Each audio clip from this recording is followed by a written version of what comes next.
और उसमें हमने इसलिए गठन किया, तब तक हम ये जान गए थे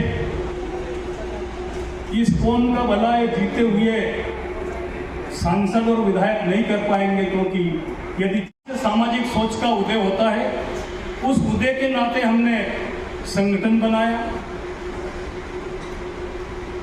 हमने कहा कि सबसे ज्यादा लड़ने वाला ये समाज है। आज लोगों को क्या सोच बनती है, भाई मेरी तो सोच है डॉक्टर होने के नाते कि मैं सबसे पहले जनरल वार्ड के मरीज को नहीं देखता हूं, मैं सबसे पहले आईसीयू के मरीज को देखता हूं। तो जो समाज आईसीयू पे रहा है, जुल्म जातियों में गले गले गिरा रहा है, क्यों ना हम इसके लिए काम करें।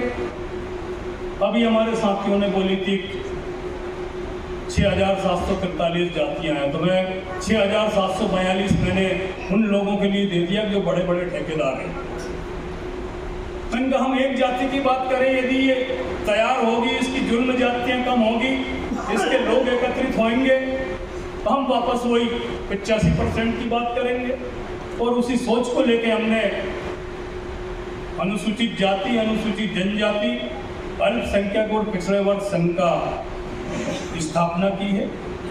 क्योंकि हेरवार समाज संघ जान है, पूरे देश में ये समाज 20 करोड़ से अधिक है और सबसे बड़ा ये समाज इतना बहादुर है। उस तरीके से नहीं होगा, लेकिन फिर भी आपको समाज को नेतृत्व देने के लिए वहां जाना होगा। तो उस तरीके के संघर्ष के बारे में बताइए जो आपका हो भागीदारी की। सर, संघर्ष की यदि बात करें तो हालांकि मुझे मेरे घर वाले रोकते हैं कई बार। जब मैं नौकरी छोड़ के बीएसपी में गया था तो मेरी पत्नी सोयाबीन की खेती में मजदूरी करने के लिए गई।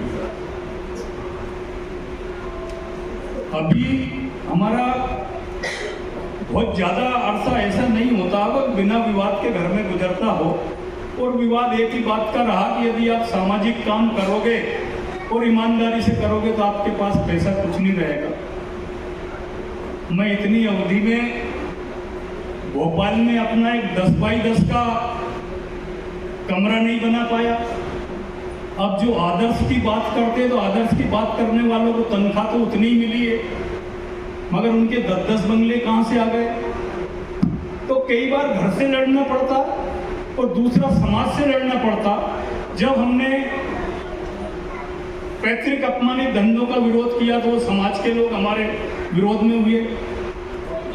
जो लोग राजनीतिक ये चाहते थे तो मैं यहाँ तक कि मेरे सर्विस में रहते हुए 6.5 साल में 16 तबादले हुए थे, जो शायद किसी पुलिस वाले के भी चंद लोगों के इतने होते होंगे। मगर मैंने मेजर साहब सही को सही कहने में कभी कोताही नहीं की। सामने भले ही कितना बड़ा व्यक्ति है, मैंने केवल उसके व्यक्तित्व को पहचाना, ना कि उसकी पूंजी को पहचाना। मैंने उसके व्यक्तित्व को पहचाना, ना कि उसकी पूंजी को पहचान के मैंने उसको सलाम ठोका हो। क्योंकि राजनीति जो करता है उसका एक पक्ष साथ में रहता है और उसका दूसरा पक्ष भी साथ में हो जाता है। भाई टिकट मिले, मुझे मिलता तो तू मदद करेगा क्या, दूसरा पक्ष भी उसका साथ हो जाता। तो राजनीति में ज्यादा दुश्मन नहीं होते हैं, समाज में ज्यादा दुश्मन होते हैं। 98 में मेरे ऊपर 5 दर्जन से अधिक आपराधिक प्रकरण पंजीबद्ध थे और बिना अपने लकीर से भटके हमने कभी कोई दुश्मन की सोच से समझौता नहीं किया है। क्योंकि राजनीतिक आदमी क्या करता है, विशेषकर अनुसूचित जाति जनजाति का, वो इसको समाज को भला करने का काम नहीं करता, वो समझौता करवाने का और दबाने का काम करता है। यही कारण है कभी हमारे साथियों ने जो CL बमोरिया जी ने जो उदाहरण दिया था, जामगढ़ का हो, चाहे मड़गुला का हो, चाहे हमारा देवरान की घटना हो दमोह की, चाहे हमारी नोनागिर बरोदिया की हो, वहाँ सब सभी जगह रिजर्व के प्रतिनिधि थे, सभी दूर राष्ट्रीय पार्टियों के प्रतिनिधि थे। अभी लोगों को जलन ये होती कि यदि ये सामाजिक काम नहीं करेंगे तो पीड़ित रहेगा, तो उसके आंसू पहुंचवाने के लिए हमारे पास आएगा, फिर हम कहेंगे अपनी सरकार बनाओ या मुझे जिताओ।